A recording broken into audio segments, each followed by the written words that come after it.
Hi, my name is Jasmine, and I have Tourette Syndrome. I tried doing this video yesterday, it didn't turn out, so I'm trying it again. I'm going to be talking about Tourette Syndrome and some of the facts and some of the misconceptions.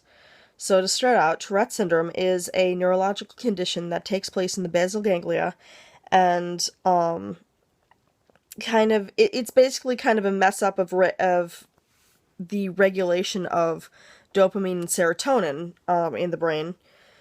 And Tourette syndrome is made up of tics, both motor tics and phonic tics. A motor tic, a simple motor tic, would be something like blinking or a neck tic. And a complex one would be something like maybe like that, where it uses more than just one part.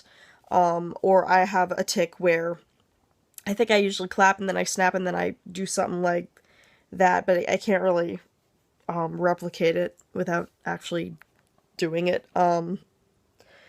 But a phonic tic is any noise that's kind of made from the voice box, they say.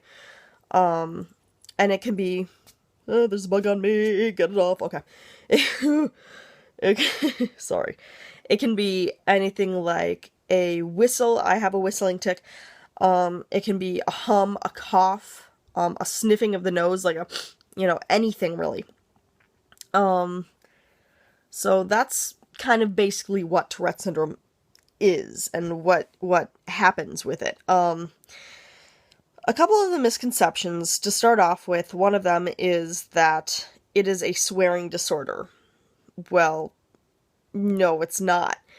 In fact, only 10% of people who suffer from Tourette syndrome have coprolalia, which is the tic that causes people to swear involuntarily and make any kind of profane words or phrases or language of any sort.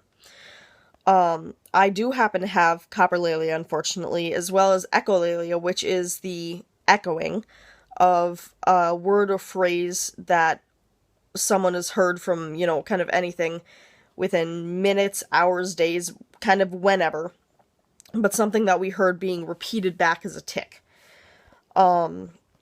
Another misconception is that we can control it.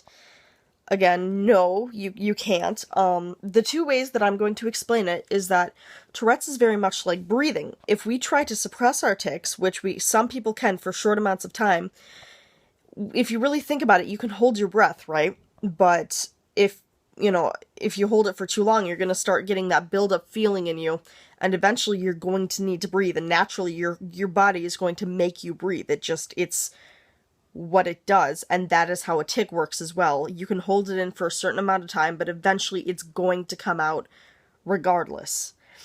The other way I explain it is that it's like hiccups. If you have the hiccups and someone comes up to you and says, hey, stop hiccuping, what are you going to tell them? You're going to say, listen, bro, I'd love to, but I can't, and they're basically going to stop when they're done. Again, that's very much how tics work, is they just they're over when they're over. And then, God, what are some other ones I've heard? Well, some more information.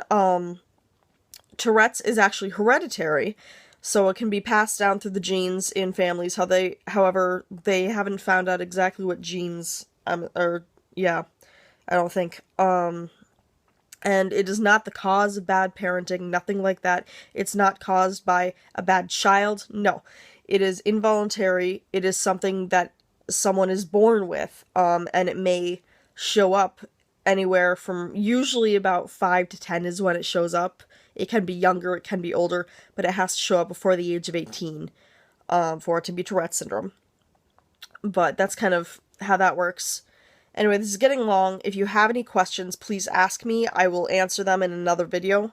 But I'm going to end this now, so thanks for watching. Bye.